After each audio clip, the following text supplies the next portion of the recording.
this unit today, we will go into the analysis of the various stages of human development.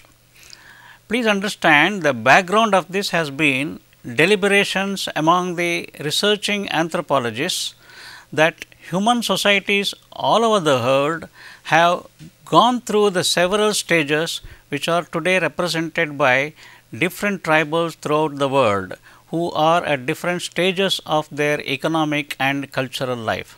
We shall go into the historical development.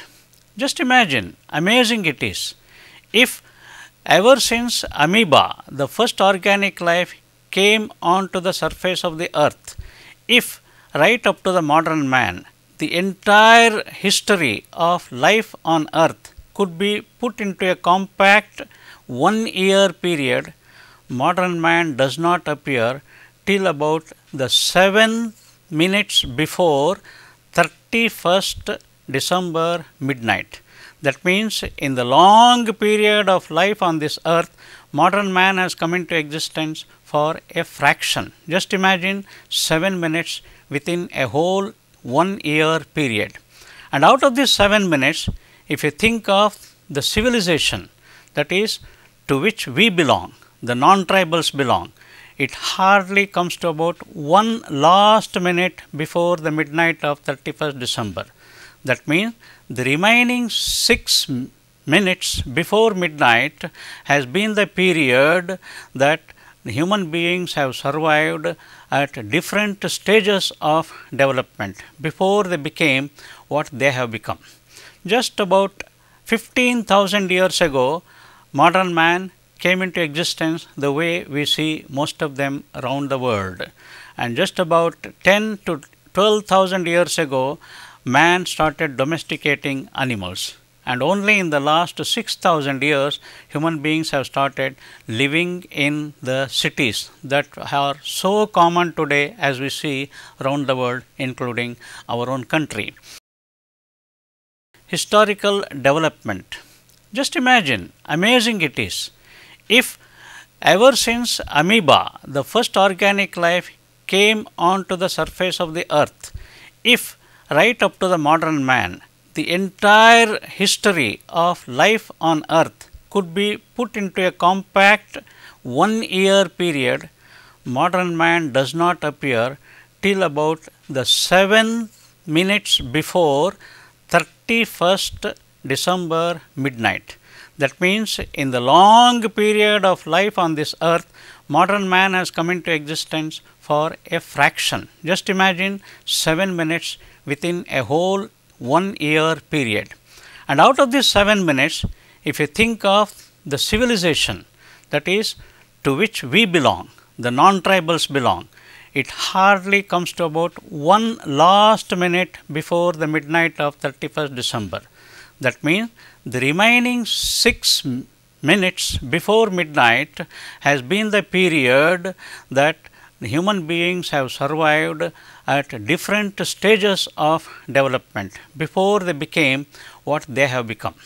Just about 15,000 years ago, modern man came into existence the way we see most of them around the world, and just about 10 to 12,000 years ago, man started domesticating animals, and only in the last 6,000 years human beings have started living in the cities that are so common today as we see around the world, including our own country. In this particular unit, we are going to go through analyzing the ways of life of the people, their economy, their culture at different stages. To remind you again, the classification is based on deliberations among anthropologists, based on research, identifying the different stages that the human development has taken place all through thousands of years, today represented by different tribals around the world who are passing through these stages. The most primordial level in humanoid development has been food gathering and hunting. We will come back to it after we go through the entire classification. In the typology of classification, based on the way people have lived and also their economy, Next to food gathering and hunting are the direct forest hunting type. The people who live in forests, and they are not only hunters, they of course supplement their hunting by certain other collection of edible material available in the forest, like honey for instance, which is available in its purest form in the forests. Hill cultivation type. As we know, many tribals live on the slopes of hillocks and mountains, and there are the taboos available on the surface of the hilly tracts where some cultivation is possible. Actually, these people who live in these parts do not have to toil too much for cultivation at all. Pretty fertile steppes available with streams flowing around on the hillocks from where they get water. Some ponds of fresh water also created at certain levels on the hilly tracts, which will be used for agriculture.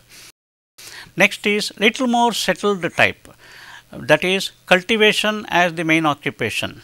Please understand, we will come back to it again. The basic difference between the primordial level, that is food gathering and hunting, and rudimentary and settled agriculture is that only with agriculture human beings become producers. During the food gathering stage and hunting stage, they depended on what was available. That means they were not producing for their food.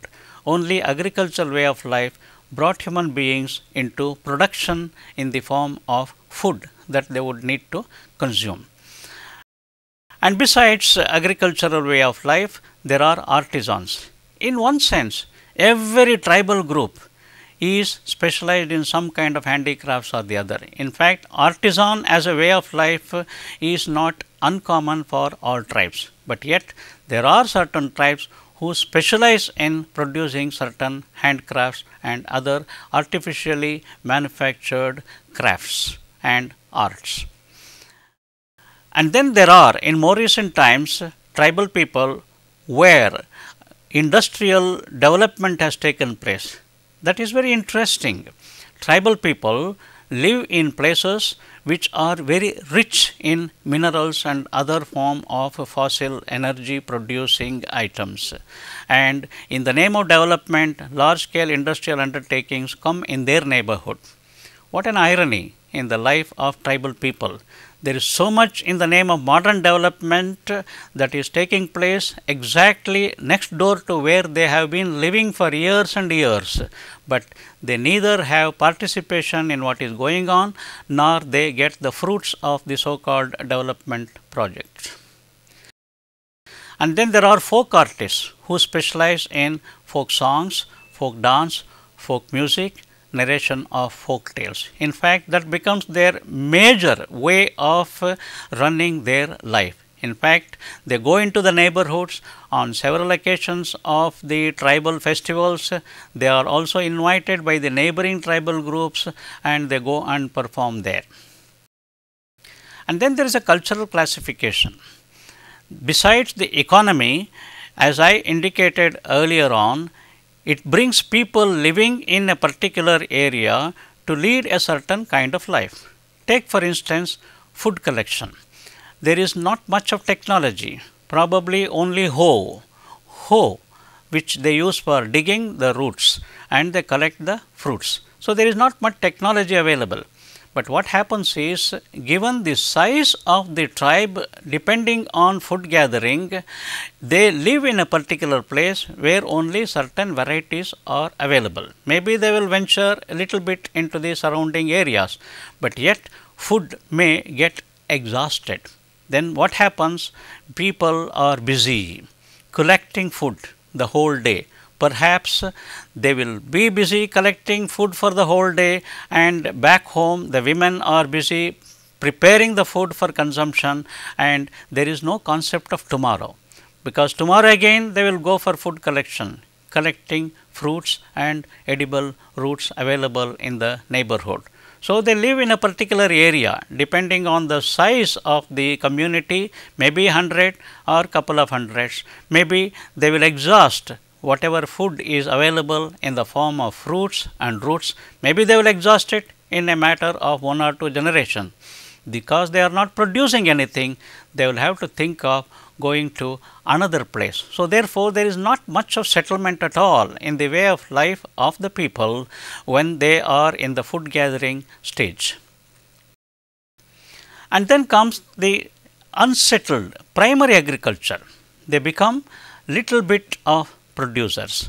In fact, sometimes we can think of the modern concept of horticulture, not large scale, some little fruits, some plants being grown in order to meet their needs of consumption of fruits or roots. But it will still make them live in a certain area depending on whatever they are producing. Again, because nothing is done by human beings in order to increase the fertility of the soil, perhaps the productivity of the plants on which they are depending lasts only for a short while, maybe again 2 or 3 generations. Then again they will have to shift to another neighboring area. And then comes little more settled. Now they know what is to be done in order to make the plants produce better fruits and better roots. So, they are settled in a particular place for more than a mere couple of generations. That brings a sea change in the way of life of the people. For the first time in human development, people come to identify each other, identify a concept of a family. In fact, they have been so busy through the earlier stages just fending for food. They have no time even to interact with each other in a serious manner of regular relationship. So much so, during the primordial stages of hunting and gathering, people do not even perhaps recognize who is the father of the children that are getting born. Of course, by nature, they will identify the mothers all right. Now, when we think of these stages, analysts have tried to identify semi-important ones, where this is not contributing directly to the way of life and the economy of the community. Herders, cattle herders or goat or sheep herders are supplemented by handicrafts and industry. In fact, as I referred to earlier, when industrial development took place, people became part of them, but then they were totally unskilled laborers participating in the industry. Now, participating in the industrial world around exposed the tribal people for the first time to a whole variety of items that were new to them. They were like very interesting, mysterious objects for them. They got interested in it. But the most important thing we must note is that exposure to the industrial life around and the non-tribal people around exposed them for the first time in their lives to the concept of money. Till then, people in the tribal areas have always lived in a non-monetary economy. Obvious outcome of this attraction was some tribes got into criminal ways of life, stealing bit here and there, whatever they got interested in, whatever they found interesting or tasty for consumption, or even a larger scale robbery in the neighborhood in the industrial belt. Now we have found in more recent times that all tribes out of necessity, maybe not always the choice of the tribal people, but also what is imposed on them. The tribes have come under transition. The most notable tribes under transition are the forest hunting type, because even in pre-independent times and after India became independent, forest laws were promulgated, and people who were depending on the forest, the tribal people, they were evicted from the forest, because now the forest did not belong to the tribal people, the forest belonged to the government. So, they were moved out. So, there was a sea change in the life of the people who had not known any world outside of the forest. Then hill cultivation of the simple type, but as they modernize, they also come to supplement the harvesting methods and the cultivation methods. But again, those who are dependent on hill cultivation do not have to spend much time for watering the plants, because there are naturally flowing streams and rivulets on the surface of the downward mountains. plain cultivation type. Some of them now resorted to cultivation as the major way of life. We shall come further into the details of this in the later part of this unit. And then simple artisan type, producing handicrafts. As I mentioned earlier, producing by hand several through bamboo items and clay and even some smelting of simple metals like tin, iron, etc. is nothing new to tribal people. They produce beautiful handicrafts through their own skills in developing their own original ideas, producing in the form of models. Pastoral and cattle breeder type, and there are tribes which depend on domestication of animals, whether it is cattle or sheep or goat, and they also come to understand a little bit about increasing the prosperity of these particular animals that they are domesticating. In fact, that was the birth of a variety of festivals in order to promote what are known as fertility festivals developed by tribal people. In fact, most tribal functions, tribal festivals surround the concept of fertility, both the fertility of human beings as well as cattle. In fact, originally it began with the animals that they are bringing up, and ultimately turned out to be the contribution to increasing the fertility of the human race also. We will come to know a little bit more about it in the further part of these lectures. And then folk artist type. Folk artist type are those who specialize in narrating folk tales, singing folk songs, presenting folk dances and playing folk music. We will now come back to the most important part of this particular subunit, which I mentioned earlier, that is the primordial level of humanoid development, that is food gathering and hunting. We will go further in the unit to learn about the other stages that the classification has been mentioned now. The first, the food gathering. In fact, food gathering stage, as I said, is primordial, the first stage through which human society passed in order for survival. The most important thing with the food gathering stage is that human beings are not producers of food. They only consume what is available. But then whatever is available in the form of fruits and edible roots may not be sufficient. So all tribals developed small scale hunting, small scale trapping of birds and small scale fishing also. Small game hunting with simple bow and arrow that are available, small game around in the forest. Trapping of birds, very interesting. This author was a witness to trapping of birds, a very simple technique. A few sticks are laid out in a particular formation and resinous gum is applied to all these sticks, and some colorful seeds are kept in the middle of this formation. Attracted by the look of the colorful seeds, little birds would fly to peck over the seeds, but because they sit on the sticks which are smeared with resinous gums, their webbed feet get stuck and they are not able to fly quickly. They get stuck and they trap these birds for consumption. Fish. You want to know how fishing began or how fishing can be done? Simple. You catch fish. Catch fish by the dictionary meaning. I was a personal witness to a young fellow standing like a statue in the middle of water with his open palm under the surface of the water.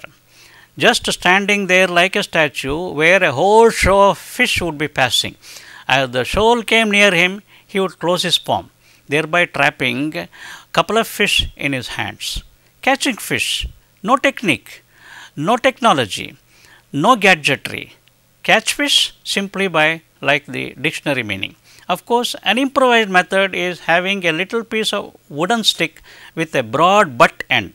Again, standing like a statue with the stick underneath the surface of the water, and when a shoal of fish passes, he would thump it on the shoal of fish. Probably one or two fish get caught under the stub end of the stick and become unconscious, if that term can be used for the fish. They would float and he would pick up these fish. Well, whether he would pocket it and take it home for cooking, or whether he would swallow it straight away depended on how hungry he was. Next come the hunters. Very simple hunting with very simple bow and arrow. But then little more complicated. They developed different kinds of arrows and different kinds of arrow points. Some of them even smeared with some kind of poisonous resin, so that as soon as it touches an animal, because of the poison it may die, not because of the shooting of the arrow as such. Although it is not part of Indian tribal life, I must refer you to boomerang, which is known very well among Australian aborigines. Boomerang is a kind of a L-shaped wooden piece. The beauty of this boomerang is when they throw it, it cuts the targeted animal's neck, and the implement comes back to the man who has thrown it, the hunter. A beautiful kind of a technology developed by Australian aborigines. Now the term boomerang has come part of the English language for everyday life. When you try to harm somebody and it comes back to hit you, you say your effort got boomeranged on you. In the next part of this unit, we will follow through the other types of the way of life of the tribal people that were enumerated earlier in this lecture.